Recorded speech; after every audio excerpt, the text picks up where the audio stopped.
नमस्कार दोस्तों, स्वागत है आपका स्टडी आईक्यू में। आज हम लोग एक बहुत ही दिलचस्प और थोड़ा सा लेंदी डिस्कशन करने वाले हैं, तो be ready for a long haul, क्योंकि ये बहुत ही एक इंपॉर्टेंट टॉपिक है। अगर आप सिविल सर्विस एग्जामिनेशन की तैयारी कर रहे हो या फिर किसी कॉम्पिटिटिव एग्जाम की तैयारी कर रहे हो, तो यहां पे आपको मल्टीपल फेसेट्स की प्रिपरेशन हो जाएगी। यानी कि हम बात करने वाले हैं फेडरलिज्म के बारे में, हम बात करने वाले हैं ह्यूमन राइट्स के बारे में, हम बात करने वाले हैं रेफ्यूजी क्राइसिस के बारे में, और इन जनरल इंडिया की एंटायर रेफ्यूजी पॉलिसी के ऊपर बात चलेगी।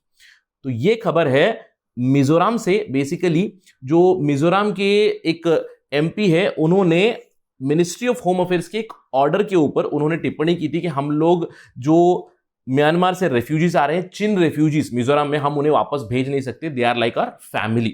अब इसके बाद एक चर्चा का विषय बन चुका है, क्योंकि हाल ही में मिजोरम के जो सीएम है, उन्होंने बिना सेंटर को बताया ऑलरेडी एक जो पुराने म्यांमार के जो डिपोज्ड गवर्नमेंट के फॉरेन मिनिस्टर थे, उनके साथ बातचीत की है।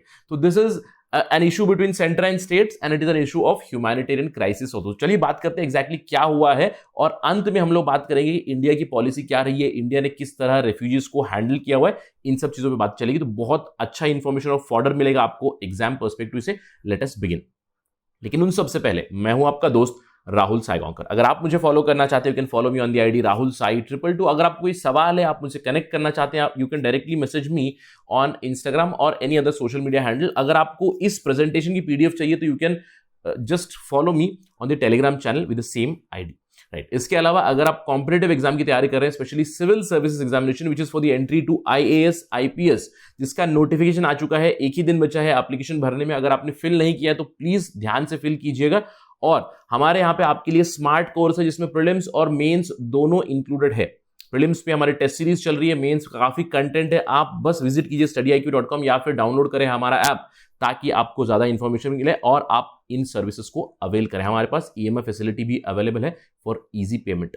And do not forget to subscribe to studyIQ। चलिए डिस्कशन शुरू करते हैं और खबर के बारे में बात करते हैं। देखिए, Mizoram is already bracing for many Myanmar refugees. Already काफी सारे रेफ्यूजीज म्यांमार से आ रहे हैं, लेकिन ये रेफ्यूजीज आ क्यों रहे? आपने स्टडी आईक्यू पर डिस्कशन देखा होगा हमारा म्यांमार के मिलिट्री कू के बारे में, यानी कि वहां की डेमोक्रेटिक गवर्नमेंट को डिपोज कर दिया है वहां की मिलिट्री युंटा ने, और वहां पे अभी मिलिट्री का रूल चल रहा है। तो जब से मिलिट्री का रूल चल रहा है, बहुत सारी माइनॉरिटीज हैं, उनको डर लग रहा है कि उनको परसिक्यूट किया जाएगा, तो इसीलिए रेफ्यूजीज का इन्फ्लक्स शुरू हो चुका है इंडिया में। और specifically Mizoram is bracing for many chin refugees. तो आज हमारा डिस्कशन इसके ऊपर होने वाला है। आप देख सकते हो, केवल मिजोरम ही नहीं, ऑल्दो हमारा डिस्कशन मिजोरम के ऊपर चलने वाला है, लेकिन आपको याद रखना है कि मिजोरम के साथ जो म्यांमार का बॉर्डर है 510 किलोमीटर का बॉर्डर है। लेकिन आपको याद रखना है, इंडिया और म्यांमार का बहुत लंबा बॉर्डर है, to be very precise 1643 kilometre का ये बॉर्डर है। आप मुझे कमेंट सेक्शन में बताइए कि मिजोरम किन किन राज्यों के साथ बॉर्डर शेयर करता है, ताकि आपकी प्रीलिम्स के लिए प्रिपरेशन हो जाए। राइट। तो मिजोरम के ऊपर डिस्कशन चलेगा। तो Mizoram and the refugee discussion we are talking, but in general the refugee crisis is also there for the other states as well. तो चलिए बात करते हैं कि क्या हुआ है। देखिए, हाल ही में मिनिस्ट्री ऑफ होम अफेयर्स ने एक लेटर भेजा है 4 बॉर्डर स्टेट्स को, नागालैंड, अरुणाचल प्रदेश, मणिपुर और मिजोरम को। साथ ही साथ उन्होंने असम राइफल्स को भी एक लेटर भेजा है कि जो भी म्यांमार से लोग रेफ्यूजीज आ रहे हैं, जो बेसिकली मिलिट्री कू की वजह से इंडिया में आ रहे हैं, उनको आइडेंटिफाई करे और उनको वापस भेजे, डिपोर्ट कर दे। लेकिन मिजोरम के चीफ मिनिस्टर जो है जोरामथंगा, उन्होंने ऑलरेडी जो रेफ्यूजीज आ चुके हैं मिजोरम में, उन्हें अश्योर कर दिया है कि उन्हें खाना और उन्हें शेल्टर मिलेगा। अब इसके बाद एमएचए ने फिर से रीइटरेट किया। एमएचए ने कैटेगोरिकली कहा कि राज्य सरकारों के पास पावर नहीं है कि किसी को भी वो रेफ्यूजी स्टेटस दे। तो ये जो मिजोरम के सीएम ने जो अनाउंस किया था, उसके ऊपर एमएचए का फिर से रीइटरेशन है। लेकिन अब इसको फिर से रिजेक्ट करते हुए मिजोरम के चीफ मिनिस्टर जोरामथंगा ने एक वर्चुअल मीटिंग अटेंड की, जहां पे म्यांमार के फॉरेन मिनिस्टर, यानी कि फॉरेन मिनिस्टर कब थे, जो पहले वाली सरकार थी डेमोक्रेटिक सरकार, जिन मार अंग, जो नेशनल लीग ऑफ डेमोक्रेसी के जो फॉरेन मिनिस्टर थे, अभी वो मिनिस्टर इन एक्साइल है, तो उनके साथ एक वर्चुअल मीटिंग की फॉर द रेफ्यूजी स्टेटस। अब this is again clearly in violation of the MHA regulation. तो this is an issue between centre and state, यानी कि फेडरलिज्म का इशू है।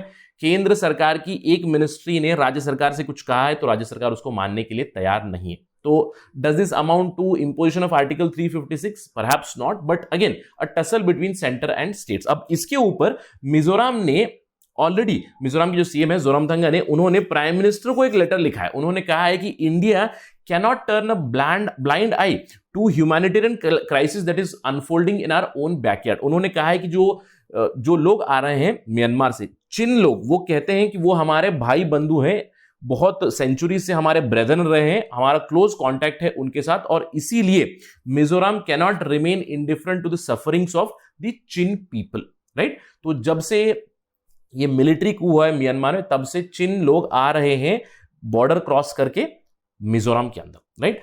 अब सवाल ये उठता है कि ये चिन लोग है कौन और इनका मिजोस के साथ रिश्ता क्या है। देखिए, अगर हम लोग चिन और मिजोस की बात करें तो जो चिन हिल्स है या फिर इंडो चिन हिल्स है, ये म्यांमार में एक माउंटेनियस रीजन है, नॉर्थ वेस्टर्न म्यांमार में आता है, at a height of about 2000 to 3000 metres, जहां पे बहुत सारे ट्राइब्स साथ में रहते थे पहले, राइट। और इनको बुलाया जाता था जो नाम से, एक अम्ब्रेला नेम था जो पीपल कहते थे। जो पीपल में बहुत सारे ट्राइब्स आते हैं, बहुत सारे ट्राइब्स, सब ट्राइब्स आते हैं, जो अभी इन मॉडर्न टाइम्स आपको इंडिया में मिलेंगे, म्यांमार में मिलेंगे, बांग्लादेश में मिलेंगे, तो इस एरिया में वो स्प्रेड आउट है। तो कौन से क्लैंस या ट्राइब्स है आप देख सकते हो। एग्जांपल यहाँ पे चिन है, कुकी है, मिजो है, जोमी, पैतई, मार, लुशाई, रालते, बहुत सारे ट्राइब्स है जो यहाँ पे स्प्रेड हो चुके हैं। तो अभी ये जो चिन ट्राइब है, इनका कनेक्शन है मिजो ट्राइब के साथ, तो जो भी शुरुआत से इनकी सेम एंसेस्ट्री चलती आ रही है, तो उससे उनका कनेक्ट जरूर है। अगर हम लोग बात करें मिजो और चिन पीपल के बारे में, यानी कि जो अम्ब्रेला के बारे में, तो जो पीपल को यह कहा जाता है कि सबसे पहले ओरिजिनेट हुए चाइना में, और तिब्बत के रूट से ये लोग धीरे धीरे म्यांमार में सेटल हुए, और मोस्टली तिब्बतो बर्मन लैंग्वेजेस ये लोग बात करते हैं।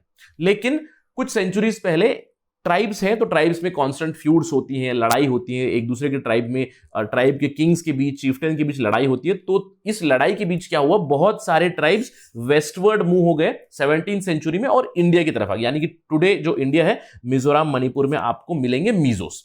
और ये जो ट्राइब यहां पे आ गई, इन्होंने यहां पे आके सेटल हो गए, ये अपना घर बनाया, विलेज बनाया, यहां पे आके कंप्लीटली सेटल हो गए। लेकिन सेटल होने के बावजूद इनका एक इमोशनल और सोशल कनेक्ट रहा है चिन ट्राइब जो म्यांमार में सेटल्ड है, राइट। तो कॉमन एंसेस्ट्री है जो पीपल की। तो अब इससे क्या हुआ, देखिए, अगर हम लोग बात करें मिजोस और चिन्स की, तो इनमें क्या कनेक्टिविटी है। सबसे पहले तो मैंने आपसे कहा था कि 510 किलोमीटर का बाउंड्री है इंडिया और म्यांमार के बीच, लेकिन ये बॉर्डर काफी ओपन है, तो इसीलिए मिजोस और चिन पीपल खुद को वन पीपल ही कहते हैं। अब अगर हम लोग इंडिया और म्यांमार की बात करें, तो इन दोनों के बीच एक फ्री मूवमेंट रेजिम है। यहां पे मैंने एफएमआर लिखा है, फ्री मूवमेंट रेजिम मतलब पोरस बॉर्डर है। पूरा जो 1600 किलोमीटर का बॉर्डर है, उसमें फ्री मूवमेंट रेजिम है, यानी कि इंडिया के लोग म्यांमार में जा सकते हैं, म्यांमार के लोग इंडिया में आ सकते हैं, 16 किलोमीटर तक आराम से ट्रैवल कर सकते हैं विदाउट वीजा, यानी कि वीजा फ्री ट्रैवल अलाउड है दोनों लोगों के लिए, म्यांमार के लोगों के लिए भी और इंडिया के लोगों के लिए भी। तो इस बीच मिजोस और चिन के बीच जो सेंचुरीज का जो डिस्कनेक्ट था, वो कनेक्ट तो है ही, यानी कि एक दूसरे के बीच काफी कनेक्ट है, अभी भी सोशल रिलेशंस है, इंटर मैरिजेस भी होती है यहाँ पे। तो इसके अलावा अगर हम लोग बात करें मिजोस और जो चिन्स है, वो सेम रिलीजन फॉलो करते हैं, क्रिश्चियनिटी। अब इसीलिए मिजोरम स्टेट के जो ऑफिशियल्स है वो कहते हैं, अब जब से मिलिट्री रूल आ चुका है, तो वो जिस तरह से उन्होंने रोहिंग्यास को प्रोसिक्यूट किया है, उसी तरह से अभी डेंजर है कि चिन्स को, जो क्रिश्चियन माइनॉरिटी है, उन्हें भी वो प्रोसिक्यूट कर सकते हैं। तो इसीलिए उन्हें यहां पे असाइलम देना चाहिए। अब इसके अलावा इनका एक और इमोशनल या फिर मैं रिलीजियस कनेक्ट भी कह सकता हूं कि चिन स्टेट जो म्यांमार में आता है, वहां पे एक लेक है री दिल। वो लेक काफी कल्चरल और स्पिरिचुअल लेक है मिजोस के लिए स्पेशली। मिजो लोग जो इंडिया में रहते हैं उसको डीपली रिवर करते हैं, उनके फोकलोर में स्पेशली आफ्टर लाइफ से कनेक्टेड है री दिल लेक। तो ये सब चीजें हैं जो कनेक्ट करती है मिजोस और चिन्स को। तो इसीलिए जो मिजो पीपल है, Mizo chief minister, Mizo officials है, वो चाहते हैं कि इन चिन पीपल्स को असाइलम दिया जाए, ये जो रेफ्यूजीज यहां पे आ रहे हैं इनको यहां पे घर दिया जाए, राइट। अब इन सब के बीच में अगर हम लोग बात करें कि ये पहली बार हो रहा है, देखिए ये पहली बार नहीं हो, मैंने कहा आपसे कि सेंचुरीज ओल्ड कनेक्ट है। अब इसके अलावा जो रेफ्यूजीज आए और गए हैं तो पहले भी हो चुका है, यानी कि 1988 में अगर हम लोग बात करें, पहले भी ऐसे ही एक एंटी डेमोक्रेसी क्रैकडाउन हुआ था, यानी कि प्रो डेमोक्रेसी की जो डेमोन्स्ट्रेटर्स थे उनके ऊपर मिलिट्री ने अटैक किया हुआ था। तो उसकी वजह से भी चिन रेफ्यूजीज इंडिया में आए थे, स्पेशली चंपाई डिस्ट्रिक्ट जो है वहां पे ऑलरेडी वो सेटल्ड है और मिजो सोसाइटी में वो इंटीग्रेट हो चुके हैं। अब जो लेटेस्ट फ्लक्स हो रहा है ये तो हमें पता है, लेटेस्ट जो इन्फ्लक्स हो रहा है वो मिलिट्री कू की वजह से हो रहा है। जो म्यांमार में मिलिट्री रूल आ चुके हैं उसकी वजह से चिन रेसिडेंट्स धीरे धीरे करके मिजोरम में घुस रहे हैं। तो कितने लोग घुसे हैं? देखिए अनऑफिशियल नंबर है कि अप्रोक्सीमेटली 300 से भी ज्यादा रेफ्यूजीज घुस चुके हैं। असम राइफल्स का नंबर है, लेकिन ऑफिशियल नंबर अगर हम बात करें तो और भी बहुत ज्यादा है। यानी कि रेफ्यूजी क्राइसिस एक हो चुका है, ह्यूमैनिटेरियन क्राइसिस चल रहा है। तो ये जो चिन्स है इंडिया में आ रहा है। अब ये केवल चिन्स ही नहीं है जो इंडिया में आ चुके हैं। अगर हम लोग मीजोस की बात करें तो जब हम लोग बात करें ये मीजो नेशनल फ्रंट की जो लड़ाई चल रही थी इंडियन सरकार के साथ, मीजो सिसेशन की बातें हो रही थी, तो उस समय पे इंडियन गवर्नमेंट भी काफी स्ट्रांग आर्म टैक्टिक्स यूज करके मीजो नेशनल फ्रंट के ऊपर मिलिट्री एक्शन ले रही थी। तो उस समय पे बहुत सारी मीजो फैमिली, स्पेशली 1966 से लेकर 1986 के दौरान बहुत सी फैमिलीज वो भी म्यांमार में जाके शिफ्ट हो चुकी। यानी कि ये जो फ्लक्स है, इनफ्लक्स है, वो कंटिन्यूस चलता आ रहा है। तो इसीलिए मीजोस और चिन का एक सोशल इमोशनल कनेक्ट है। इसीलिए मिजोरम की सरकार, मिजोरम के लोग कह रहे हैं कि हम इन चिन लोगों को जो आए हुए इंडिया में उनको हम लोग असाइलम देंगे। वो हमारे भाई हैं, हमारे ब्रदरन हैं, तो हम उन्हें यहां पे शेल्टर देना चाहते हैं। राइट।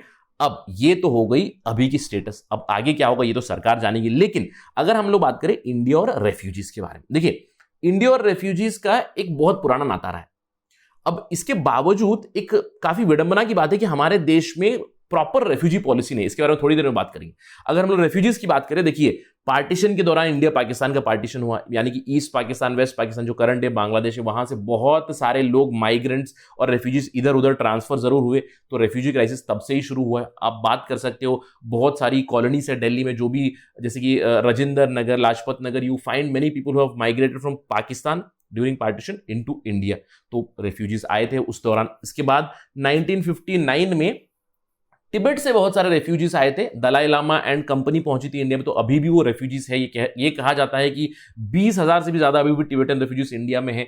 इसके अलावा अगर हम लोग बात करें, बांग्लादेश वॉर के दौरान बहुत बड़ी स्तर पे रेफ्यूजी क्राइसिस हुई थी, जिसका अभी भी हमें प्रॉब्लम्स फेस करते हैं। राइट। असम में प्रेडोमिनेटली प्रॉब्लम होता है। असम अकॉर्ड के बारे में आप जानते हो। इसके अलावा श्रीलंका का जो सिविल वॉर चल रहा था उस टाइम पे भी तमिल रेफ्यूजीज बहुत सारे आ चुके हैं तमिलनाडु में। और हाल ही में हम लोगों ने बात की है रोहिंग्या रेफ्यूजीज के बारे में, because of Rohingya persecution in Myanmar. तो इतनी सारी रेफ्यूजी क्राइसिस हो चुकी है। प्रेडोमिनेटली बांग्लादेश का मैं एक उदाहरण दे सकता हूं, बहुत बड़े स्तर पर। इंडिया के पास नंबर्स भी नहीं है कि कितने लोग आए हैं। राइट। अब रेफ्यूजीज तो इंडिया में आते रहे, लेकिन हम लोग उन्हें किस तरह गवर्न करते हैं? देखिए अगर हम लोग बात करें इंडिया की, इंडिया के अंदर रेफ्यूजी का स्टेटस देने के लिए हम लोगों ने यूनाइटेड नेशंस के कन्वेंशंस को एक्सेप्ट नहीं किया। देखिए India, remember, is not a signatory of 1951 refugee convention. India is not a signatory of the same 1967 refugee status protocol। अब ये रेफ्यूजी कन्वेंशन जो है 1951 का यूनाइटेड नेशंस का कन्वेंशन है, एक मल्टीलैटरल ट्रीटी है जिसको जिनीवा कन्वेंशन भी कहते हैं। राइट। अब ये बेसिकली डिफाइन करता है रेफ्यूजीज और किस तरह से देश की रिस्पॉन्सिबिलिटी है, किस तरह से हम लोग असाइलम ग्रांट करेंगे, एटसेट्रा एटसेट्रा। अब इंडिया ने ये जो सिग्नेचर नहीं किया है, इसकी कुछ और ही रीजन है। यानी कि मेनली हमारा प्रॉब्लम रहा है with reference to definition of refugees. तो that is a separate part of our discussion, but India is not a signatory.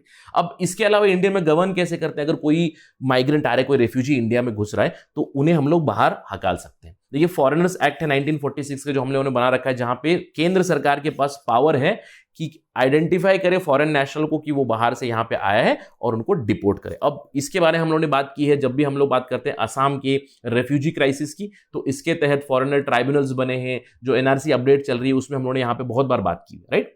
तो इन सब प्रोविजन से हमें क्या पता चल रहा है कि नहीं भैया, रेफ्यूजीज हम नहीं लेंगे। अगर लेंगे भी तो हम डिपोर्ट करेंगे। लेकिन मैंने आपको उदाहरण दिए, इंडिया में तो बहुत सारे रेफ्यूजीज आए हुए हैं, उनको धीरे धीरे से हम लोगों ने जरूर कहीं ना कहीं इंटीग्रेट करने की कोशिश की हुई है। अब ये हम लोगों ने कैसे किया? क्योंकि हमारी एक स्टिपुलेटेड पॉलिसी नहीं है, तो मैं कह सकता हूं कि एक एडहॉक पॉलिसी चल रही है। जब भी आएंगे तब हम लोग देखेंगे। अगर हम लोग बात करें किस तरह से हम लोग हैंडल कर रहे हैं, देखिए हाल ही में 2016 में इंडिया सिग्नेटरी बन चुका है एक नया डिक्लेरेशन का, New York declaration on refugees and migrants. Although आपको याद रखना है, ये जो डिक्लेरेशन है ये नॉन कमिटेबल है, यानी कि इसके अंदर इंडिया के कोई ऑब्लिगेशंस नहीं है, बट यहां पे इंडिया ने ज्वाइन की है with respect to roles responsibilities towards refugees and migrants. तो ये एक पॉजिटिव एस्पेक्ट है। हम लोगों ने बहुत सारे नेगेटिव एस्पेक्ट देखे थोड़ी देर पहले कि हम लोग सिग्नेटरी नहीं है रेफ्यूजी कन्वेंशन के, लेकिन कुछ नए कन्वेंशन के हम सिग्नेटरी जरूर बन चुके हैं। Again non committable in the sense India को कोई जरूरत नहीं है इसको इंप्लीमेंट करने की। राइट। अब इसके अलावा अगर हम लोग भारत का संविधान देखें, देखिए भारत के संविधान में कुछ ऐसे प्रावधान है जो अलाउ करते हैं इंडिया को ह्यूमैनिटेरियन बेसिस पे रेफ्यूजीज को अलाउ करना। देखिए आर्टिकल 14 है right to equality even to aliens, बहुत सारे फंडामेंटल राइट्स है जो एलियंस को भी अवेलेबल है। इसके अलावा right to life with dignity, तो यहां पे भी राइट टू लाइफ में ना सिर्फ सिटीजन्स को, एलियंस को भी राइट टू लाइफ है, तो अगर रेफ्यूजी कोई आ रहा है तो उनको भी राइट टू डिग्निफाइड लाइफ है इंडिया में। इसके अलावा अगर हम लोग बात करें डीपीएसपी की, आर्टिकल 51C में एक डीपीएसपी है, state is going to ensure that international laws and treaties are implemented. तो this is one of the treaty, although non committable but still implement तो करना है। अब इसके अलावा इंडियन जुडिशियरी ने हमें एक दिशा दिखाई, अडॉक दिशा, कि जब भी रेफ्यूजीज आएंगे हम किस तरह उन्हें डील करेंगे। देखिए बहुत सारे फेमस केसेस जहां पे इंडियन जुडिशियरी ने अलाउ किया है रेफ्यूजीज को। एक फेमस केस है एनएचआरसी वर्सेस अरुणाचल प्रदेश 1996 का, इसको कहते हैं चकमा केस भी, जहां पे सुप्रीम कोर्ट ने अलाउ किया था चकमा रेफ्यूजीज को, असम यानी कि बांग्लादेश से चकमा रेफ्यूजीज इंडिया में आए थे उन्हें अलाउ किया।